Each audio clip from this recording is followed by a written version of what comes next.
धर्म ध्वजा अंबर लहराए, जोड़ा सिर खड़े द्वारी पर, भैरव पहरा रहे लगाए, लांगुर वीर करे अगमानी, जिनके रहत काल ना आए, श्री गणेश जी बीच में ठाणे, ज्ञान के दाता जो कहलाए, अगल बगल बजरंग बली है, अंजनी माँ के लाल कहाँ, घंटा बजा चरण चूमत हैं, यात्री जो भी दर्श को आए, कठिन चढ़ैया है सारद की, ऊपर देखे जो दहलाए, कठिन चढ़ैया है सारद की।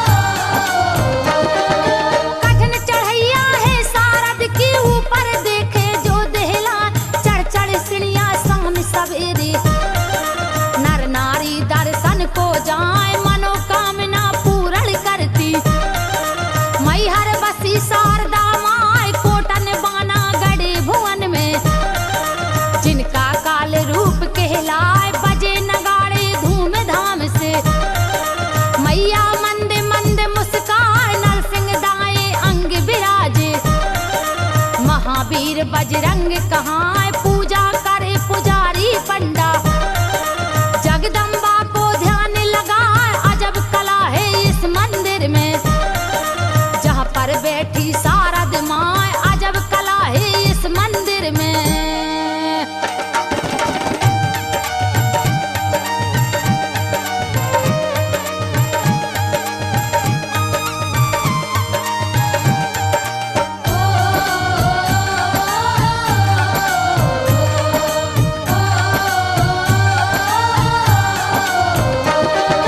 अजब कला है इस मंदिर पर, जहाँ पर बैठी शारद माँ, हरदम रहे छत्र और छाया, जगत मात शारद कहलाए, धूप दीप की होए आरती, घंटा टन टन टन्नाए, कैयक तिरिया भाव खेलती, नवरात्रि में लट छिटकाए, विकट रूप मैया शारद को, भर के नजर न देखो जाए, न्यारे कलश धरे मढ़िया में, जगमग ज्योति जल लपटाए, फूलन सजी भवानी मैया, फूलन को सिंगार कहाँ, फूट रहे हैं नरियल माँ को, जतन जतन से रहे मनाए, फूट रहे हैं नरियल माँ को।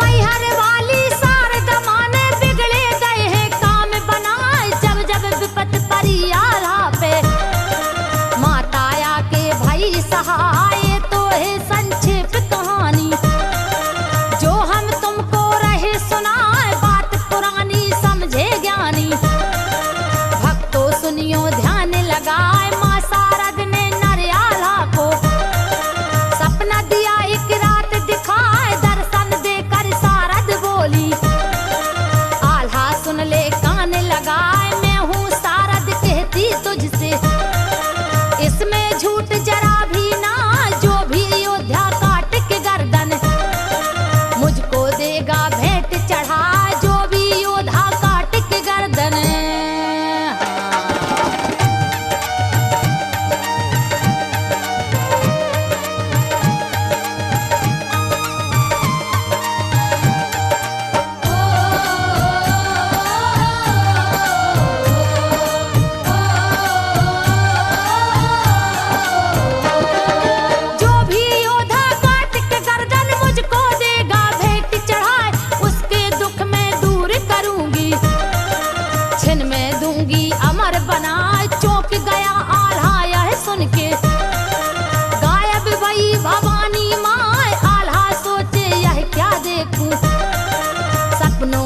भवानी माँ ओढ़े रजैया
चिल्लाए, ताल ठोकता है कोई जोधा।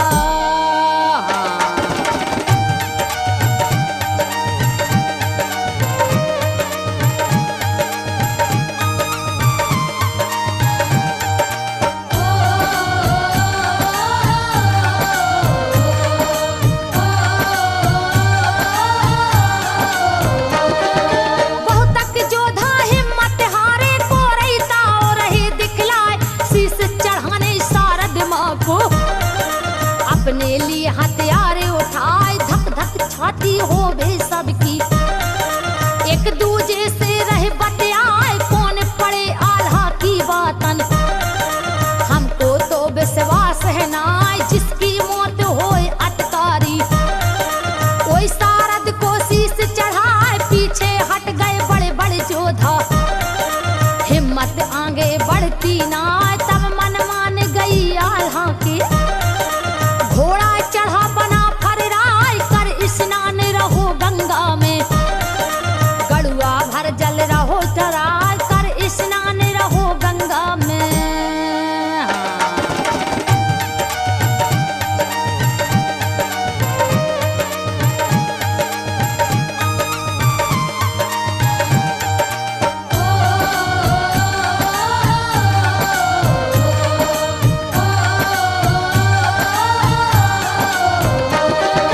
करी स्नान रहो गंगा में, गड़ुआ भर जल रहो ढराय, पर्वत वासनी माने अपना, लंगुर मोहबे दियो पठाए। जाउत जाउत बोली शारद, तुम आल्हा बोलाओ बुलाए, चलो लंगुर बा कूदत फांदत, लंबी दई छलांग लगाए। कुछ ही घड़ी के अब अरसे में लंगुरा गढ़ मोहबे में आए, पूछत है अब पुरवासिन से, आल्हा को दो पता बताए। कहे नगर के लोग लंगुर से, आल्हा गंगा रहो नहाए, कुछ ही देर में लंगुरा आयो।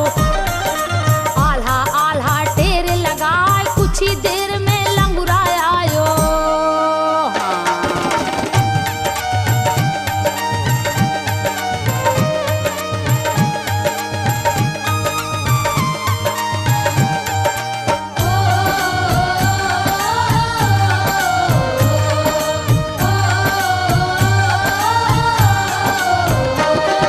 कुछ ही देर में लंगुरा आयो, आल्हा आल्हा टेर लगाए। नजर पड़ी है जब आल्हा की, मन में गया सना का खाए, कौन नगर से तुम आए हो, कारण हमको देव बताए। इस पर जवाब दिया लांगुर ने, तुमको शारद रही बुलाए, चलो हमारे संग में आल्हा, अब काहे को देर लगाए। इस पर जवाब दिया आल्हा ने, तुम जाओ हम पीछे आए, सफर खोर हम ले गंगा में, अब कुछ देर लगेगी ना, आगे आगे वीर लंगुरवा, पीछे आल्हा पहुंचो आए, आगे आगे वीर लंगुरवा।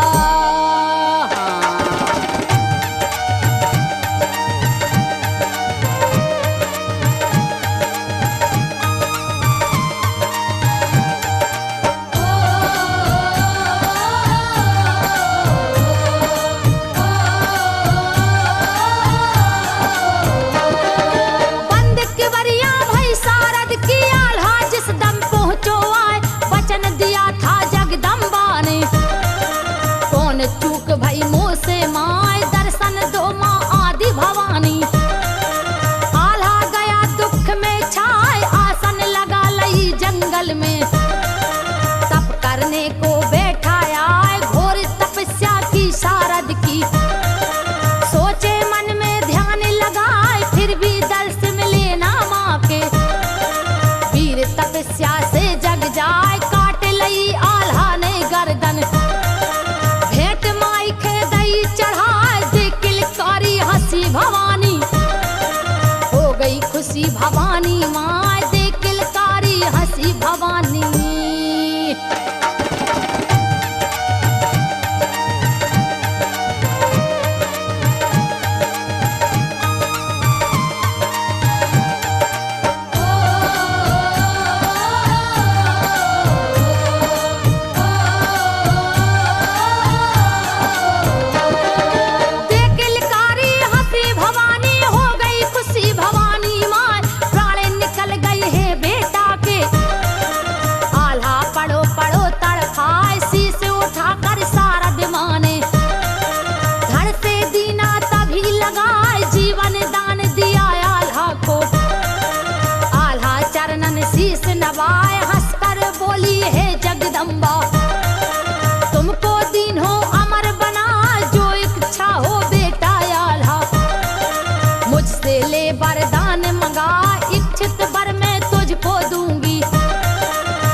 वाली। पर आल्हा को दिया गहाय मनोकामना पूरन होगी। इसमें फर्क लगेगा ना चमत्कारनी है शारद माँ। अपनी अजब कला दिखला जब एक खबर लगी भक्तों को। शारद की जयकार लगाए कीरत फैल गई दुनिया में। मैहर बसी भवानी माँ ऊंचे पर्वत बनो दिवाला। आल्हा पूजे शारद माँ ऊंचे पर्वत बनो दिवाला।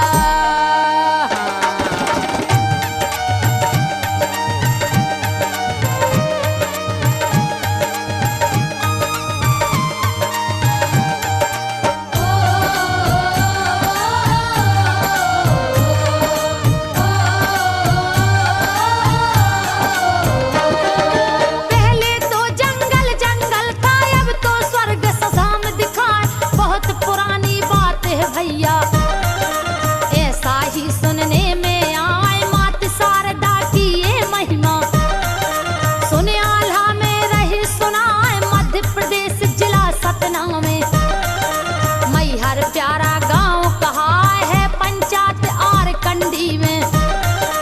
पर्वत वह त्रिकूट सुहाए राजा दुर्जन सहजुदेव का क्षेत्र। और यह राज कहा है उन्हीं के राज का एक था ग्वाला। गौए रोज चराने जाए जंगल में वह गाय चराता। जाए सवेरे सांझ को आए जंगल में वह गाय चराता।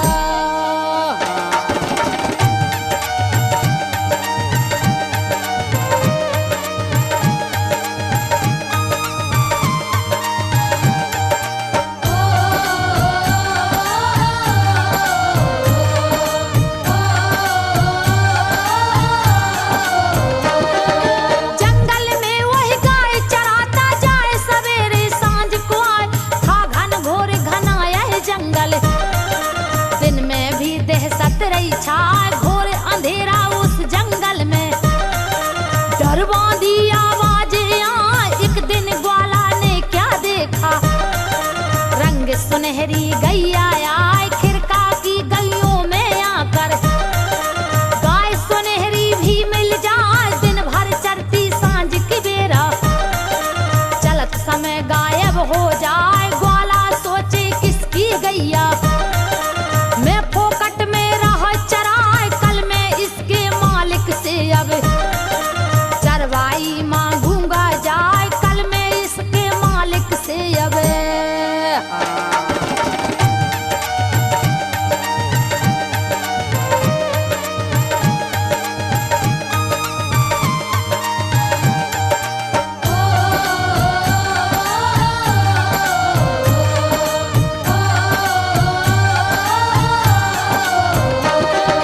बांध कले वाले चल ग्वाला गैया चरे अपन भी खाए। दूसरे दिन जब सांझ भई तो ग्वाला टीले पर चढ़ जाए। हाँ के दई फिर सारी गौएं उतर के पीछे पीछे आए। सारी गौएं गांव चली गई।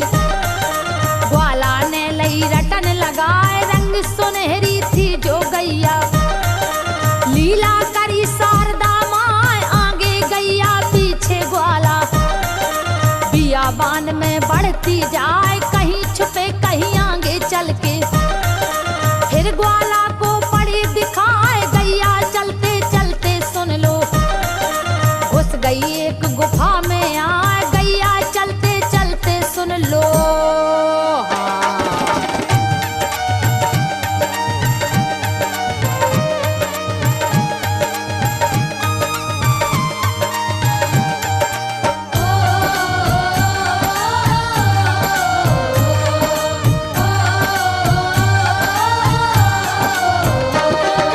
ऊंची चोटी पहुंचा ग्वाला भीषण जंगल और पहाड़।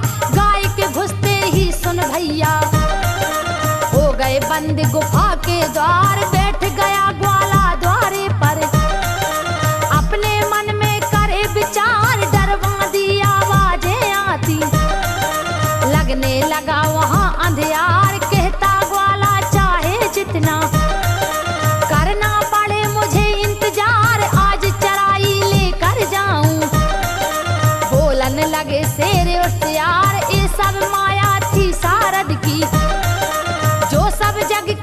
रखवार कुछ ही देर के बाद खुला है। अब वह बंद गुफा का द्वार कुछ ही देर के बाद खुला है।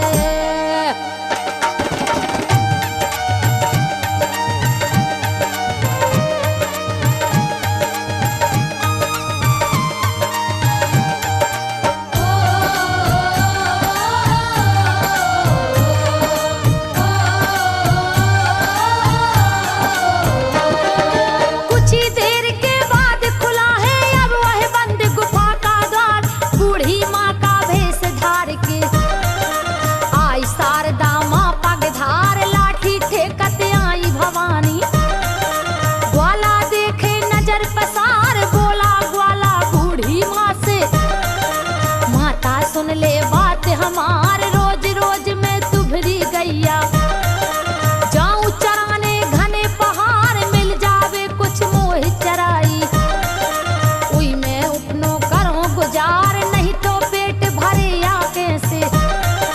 बहुत देर से बैठा द्वार बोली शारद उस ग्वाला से बेटा सुन ले बात हमार बोली शारद उस ग्वाला से।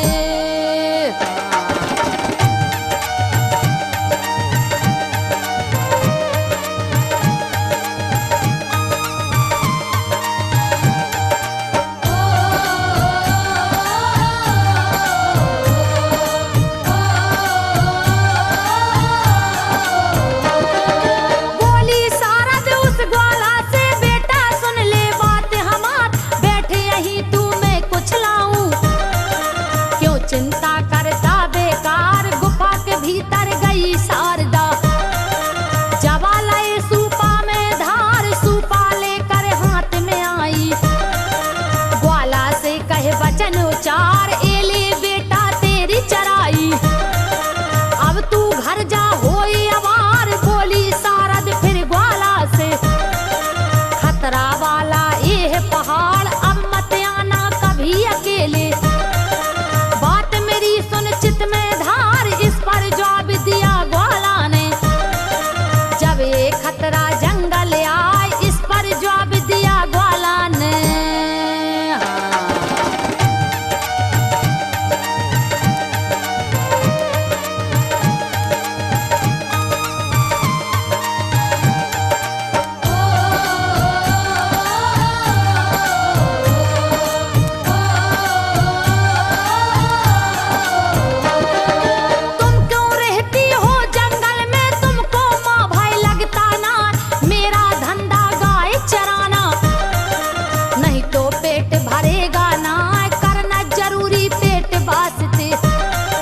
कोई बैठा नहीं सके खवाए हंसकर जवाब दिया मैया ने बेटा सुन ले कान लगाए जंगल पर्वत धाम है मेरे चोटी ही स्थान कहाँ है अच्छा बेटे अब तू घर जा समय रात का पहुँचाया अंतर ध्यान हुई बूढ़ी माँ ग्वाला मन में हैरत खाए बांध पुटरिया जो की ग्वाला रातों रात ही घर को आए बांध पुटरिया जो की ग्वाला।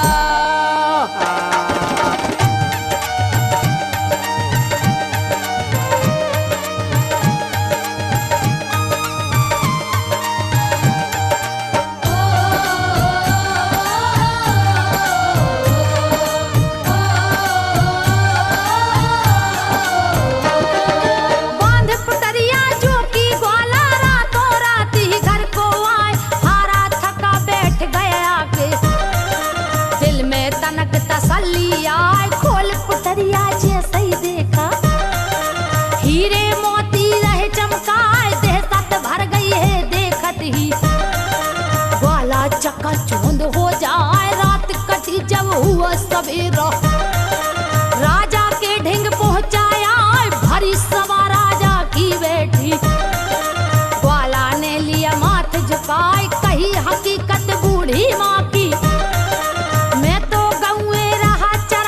हीरे मोती आप संभालो मेरा राजन जी घबराए हीरे मोती आप संभालो।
सपनन में रही दिखाई, सारद आई है सपनन में। और राजा से कही सुनाए, आदि शक्ति में सारद आई। राजन तुमको रही बताए, मेरी मूरत है पहाड़ में। वहाँ पर मढ़िया दे बनवाए, मनोकामना पूरन होगी। प्रजा में दे प्रचार कराए, आने जाने का रास्ता भी। जतन जतन से दे बनवाए, इतना कह के गायब हो गई। पर्वत वासिनी शारद माँ इतना कह के गायब हो गई।